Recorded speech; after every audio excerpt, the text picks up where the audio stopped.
Hi there and welcome to PhD at Living. Today we're going to talk about the story of my wife giving birth. More specifically, we're going to talk about my story of my wife giving birth because she doesn't want to be on camera and forbade me from telling you any of the really nasty stuff. Blood. And with that, let's talk about cervixes.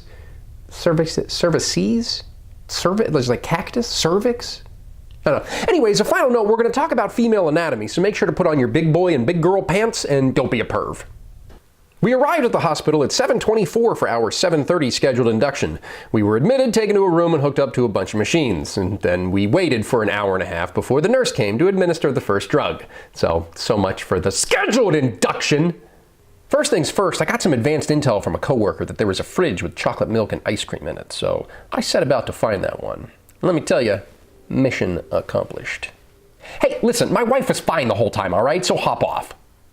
When the nurse finally did show up, we got the first dose of the good stuff. When trying to force a baby to come out, one of the first molecules administered is usually Cervidil or Cytotec.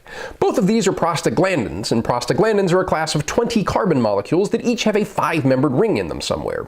They're synthesized in vivo from arachidonic acid, which you'll remember from our breast milk videos. Cytotec, also known as misoprostol, is this molecule shown here. It's technically a prostaglandin analog because if you count up the carbons, there are 22 of them, whereas regular prostaglandins only have 20, and that's because Cytotec is a synthetic analog of the naturally occurring prostaglandin E1. Cytotec is used to efface the cervix, meaning shorten it. The wonderful gynecological term here is high and tight. So the cervix can do one of two things. It can efface, or shorten, or thin, or narrow, whatever the heck. It can do this, and it can also dilate, that is, open up. When the cervix is high and tight, baby don't want to come out. However, when you're, and there's no corresponding term for this for some reason, so I'm going to make one up, when you're low and flow, that is fully effaced and fully dilated, we are ready to have a baby. For what it's worth, Cytotec helps to thin the cervix out, so it's this one, not this one. Morbidly interesting, Cytotec is also used, usually in concert with another drug, mifepristone, but that's way beyond the scope of this video, to terminate pregnancy. They don't tell you that one at the hospital, though. Little bit of a tangent on this one. You might hear people talk about the wonderful prostaglandins in a certain male fluid that helps to start labor and act pretty much just like Cytotec. Well, in a paper I found online, there are two big prostaglandins in said male fluid, and those are prostaglandin E2, PGE2, and prostaglandin F2 alpha, F2 alpha. I've shown a color-coded representation of those molecular structures with Cytotec so we can see the similarities and differences. On the similarities front, you can see we have the same 5-membered ring here, backbone, and this bottom chain. In Cytotec, we have an additional OH group and a methyl group. This is the 21st carbon in Cytotec, which is why it's not a prostaglandin and in fact is a prostaglandin analog. In PGE2 and F2 alpha, we have, however, a hydroxy group. On the top chain with Cytotec, we have a methyl ester at the end, the methyl ester being the 22nd carbon, again prostaglandin analog, whereas in PGE2 and F2 alpha we have a chain with a cis double bond here and a carboxylic acid. Finally, on top of the 5-membered ring with Cytotec and PGE2 we have a carbonyl group, whereas in F2 alpha we have a hydroxy group. At the beginning of this section, I said there were two compounds that are used to induce labor, Cytotec and another one called Cervidil. As it just so happens, PGE2 is also known as dinoprostone, or also known as Cervidil. According to this single article I found online, how many times do I need to say this? I'm not a medical professional. Find your own sources if you don't believe me. There's no definitive conclusion as to whether semen actually causes labor to start. That being said, I've also never seen anything to suggest a little slap and tickle is bad for anybody either. As we waited, we had second breakfast, which was some eggs, some weak French toast, and some bland oatmeal. And 4 hours later, nothing doing. So we got another dose of Cytotec, and then had lunch, which was a turkey avocado wrap, some tomato soup, and a kind of a weird barley thing. Altogether, though, pretty passable. 4 hours after that, still nothing. We've watched Ellen, we've watched SVU, and we've watched Grey's Anatomy. I'm worried they're not going to have the hockey game on tonight. I am also just crushing peanut M&Ms throughout the day, and that got me thinking about what food dyes are used to make M&Ms so colorful. And that's very interesting, but also for a different video. After the wonders of Cytotec, we started on Pitocin, this molecule here. Pitocin is the synthetic form of oxytocin, a naturally occurring hormone in the body. Pitocin is a polypeptide, as you can see by all these amide groups created from the linkage in the peptide bond with all the amino acids in Pitocin. Specifically, Pitocin is glycine, leucine, proline, cysteine, asparagine, glutamine, isoleucine, tyrosine, and another cysteine. The cysteines come together to form this SS disulfide bridge. It comes from the thiol groups, SH, that we put together. But Devin, if you put two alcohol groups together, they dehydrate and create an ether. So why wouldn't you take two thiols and dehydrate and make a thioether? Per usual, what an astute observation. What we're getting at here is if instead of two thiol SH groups, we have two alcohol OH groups, we can perform our favorite water lasso mechanism. We find H2O, circle it, pluck it out, and connect the ends. This, however, doesn't happen with our thiol groups, as demonstrably shown by the cysteine disulfide bridge. In addition, thiols don't like to be readily oxidized into thioaldehydes and thioketones. The reason on that one is the carbon-sulfur pi orbitals don't overlap well and create a very strong bond, but that's well beyond the scope of the video. The moral of the story here is that even though sulfur is located directly below oxygen in the periodic table, and that generally leads one to believe that reactions with oxygen will happen similarly if sulfur is used, that's not always the case. The periodic table is instructive, but not prescriptive. Okay?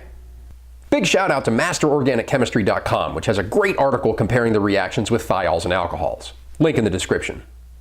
Going back to our high and tight analogy, Pitocin accelerates labor. Our nurse told us that a high and tight cervix is kind of like a closed door. Pitocin can't open the door, but if the cervix is ever so slightly dilated, ever so slightly ajar, Pitocin's going to come in and blow it wide open. All this is to say that's why Cytotec and Cervidil are usually used first, because they try to efface, try to soften, shorten whatever that cervix a little bit, maybe even dilate it a bit, so when Pitocin comes in, it's yo huckleberry. To close all this out, Pitocin was the first polypeptide to be sequenced and synthesized, which earned American chemist Vincent Duvigneau the Nobel Prize in Chemistry in 1955. Contractions from the Pitocin drip were pretty painful around 10 p.m., so my wife was prescribed fentanyl, this drug shown here. Fentanyl is a very interesting bird and brings us into a discussion about opioids. An opioid, or opiate, is basically just a compound that acts on the body's opioid receptors. An opiate doesn't have to have any particular chemical structure, but the most well-known one is morphine. This molecule shown here. Morphine is one of 3 naturally occurring opioids, the other 2 being codeine and thebaine. The differences among the 3 natural opioids are actually pretty easy to see. Going from morphine to codeine, we erase the H here and make a methyl ether, where from codeine to thebaine, we erase the stereochemistry on this OH group entirely and get rid of the double bond in the ring here. We make a second double bond right there, eliminating that hydrogen entirely, a third double bond right there, and then we put another methyl ether. There are other opioids that can be made from these 3 naturally occurring ones. These are things like heroin, hydrocodone, and oxycodone. Heroin is diacetylmorphine, so these 2 OH groups here are acetyl groups, whereas in hydrocodone and oxycodone, they're more like codeine, in that they have a methyl ether up here. In hydrocodone and oxycodone, however, this OH group is oxidized into a ketone, and this double bond right here is missing entirely. The only difference between hydrocodone and oxycodone is that in hydrocodone, this hydrogen here is sticking out of the plane, and in oxycodone, that is not a hydrogen, it is an OH group. Because heroin, hydrocodone, and oxycodone are basically like the naturally occurring opioids with a little bit of tweaks here and there, they're called semi-synthetic opioids. Fentanyl, on the other hand, is a purely synthetic opioid, meaning it looks absolutely nothing like the 4-ring, bicyclic, crazy natural opioids. At any rate, my wife's best friend pharmacist said fentanyl is significantly more potent than the natural opioids and has additional routes of entry, for instance, sublingual, endocheek, or a patch form. Okay, now we're in baby delivery day 2. Pro tip, the couch in the delivery room pulls out into a f***ing bed. That would have been nice to know yesterday! We have fentanyl throughout the night, and then we're back to the Pitocin drip all day. Eventually, my wife had the epidural, which started with some local anesthetic, moved on to our good friend fentanyl, and finished out with ropivacaine. This guy right here. If you squint your eyes real tight and think hard about it, you can see a couple similarities between ropivacaine and fentanyl. Pretty cool, huh? If you've never seen an epidural come out, it's unreal. That sucker was like 4 inches long, and it was straight into the back of the moon of my life. I will mention that through both days of the delivery, my wife was hooked up to a hanging bag of salt solution with potassium chloride, sodium lactate, and calcium chloride dihydrate in it. But that's really boring, so we're just gonna move on. And now a quick word from our sponsor. Do you have a friend whose baby is perfect in every way, and your baby is not? We'll get back at that whole family with PhD in living revenge formula. Give this sucker to them like it's a gift, and it'll make that baby so gassy he'll take flight. He'll poop his pants worse than everybody in Bridesmaids. You ever see that YouTube video of them blowing up a dead whale on a beach somewhere in Oregon? Yeah, it'll be kind of like that. It'll be like the chest-bursting scene from Alien, except out his butthole. PhD in living revenge formula. Look for the crying, barfing, pooping baby logo at a store near you. And then our daughter was born, which was super fun. Fun being a placeholder for all the things my wife does not want you to know about. That's the most revolting thing I've ever seen. After the delivery, we had some dissolvable stitches put in, and I asked the OB what the material was. Polyglactin, she replied.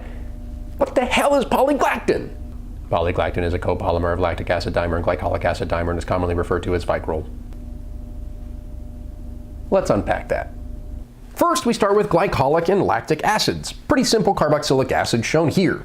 Then we take each of them and dimerize them into 6-membered rings. And those 6-membered rings are these molecules here, glycolide and lactide. Glycolide is 2 glycolic acids put together, and lactide is 2 lactic acids put together. But Devin, what's the mechanism? Oh, friend, you should know by now, it's the water lasso mechanism. You take your carboxylic acid group of one acid and the alcohol group of the other, you put them together, find H2O, circle, pluck, pull it out, you get your esterification product. Do that twice to the same pair of molecules, you get your 6-member dimeric structure. Bada bang! At that point, all you do is take your dimers in a given ratio and you create your structural copolymer for that polyglactin suture. It's dissolvable, and that's interesting, but how does that work? Well, it's through a process called hydrolysis. Hydrolysis means the water lasso mechanism in reverse. I add water to these and it breaks them down into their constituent acidic species, which are then metabolized by the body just fine and excreted. Gosh, I love science. Anywho, then the breastfeeding began, and we were given bacitracin and hydrocortisone for comfort. Bacitracin, which took me 18 hours to draw, is a polypeptide. So, comparing to the things that we've seen already in this video, it is closest to another polypeptide, Pitocin. Hydrocortisone, on the other hand, is a dead ringer steroid. If you see yourself with this 4-ring structure here, regardless of what else is happening substituent-wise, you almost certainly done got yourself a steroid. After delivery, my wife was given ibuprofen and Percocet for pain. Ibuprofen, this guy here, is a non-steroidal anti-inflammatory drug, or NSAID. Note that that 4-ring steroidal structure is completely missing here, hence why ibuprofen is a non-steroid. Percocet's a combination of oxycodone and this molecule, acetaminophen, also known as Tylenol. Acetaminophen's pretty close to ibuprofen, and that makes sense because they're all prescribed to treat pain. Luckily for my wife, ibuprofen is especially nice, and she wasn't allowed to have any in the last trimester of pregnancy because NSAIDs can be really dangerous for baby. As a final note, because my wife barfs her guts out on oxy, she was prescribed Zofran for nausea reduction. Also known as ondansetron, Zofran is this interesting molecule here combining this imidazole 5-member 2-nitrogen heterocycle with a substituted carbazole over here. I say substituted because carbazole is fully aromatic over here in this position, but because of this ketone it isn't, so substituted carbazole. And that, my friends, is the pharmacological journey of my spouse through her labor, delivery, and postpartum adventures. Your mileage may vary, and I'm sure as heck not a medical doctor, but I think the drugs described in this video are pretty routine across the board for inductions. See y'all next time. Granted, gynecology is only a hobby of mine, but it sounds to me like she's crowning.